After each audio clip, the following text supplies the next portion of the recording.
بسم اللہ الرحمن الرحیم۔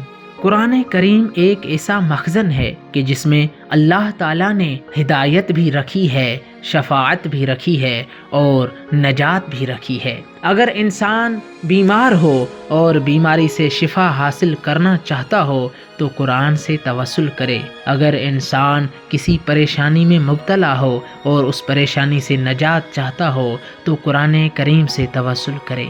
اسی طرح حضرت امام محمد باقر علیہ السلام سے روایت ہے، روی عن الامام الباقر علیہ السلام من قرأ آیت الکرسی مرتن، حضرت امام محمد باقر علیہ السلام نے فرمایا کہ جو بھی شخص ایک مرتبہ آیت الکرسی پڑھے صرف عنہ الف مکروہ من مکروہ الدنیا، تو اللہ تعالیٰ اس شخص سے آیت الکرسی پڑھنے کے ذریعے سے دنیا کی مصیبتوں اور مشکلاتوں میں سے 1000 مصیبتیں دور کر دیتا ہے۔ وَأَلْفَ مَكْرُوهٍ مِّن مَكْرُوهِ الْآخِرَةِ، اور اللہ تعالیٰ اس شخص سے آخرت کی مصیبتوں میں سے 1000 مصیبتیں دور کر دیتا ہے۔ أَيْسَرُ مَكْرُوهِ الدُّنْيَا الْفَقْرُ، اور اس کے بعد آپ علیہ السلام نے فرمایا کہ ان مصیبتوں میں سے سب سے زیادہ جو آسان مصیبت ہے وہ فقر ہے۔ وَأَيْسَرُ مَكْرُوهِ الْآخِرَةِ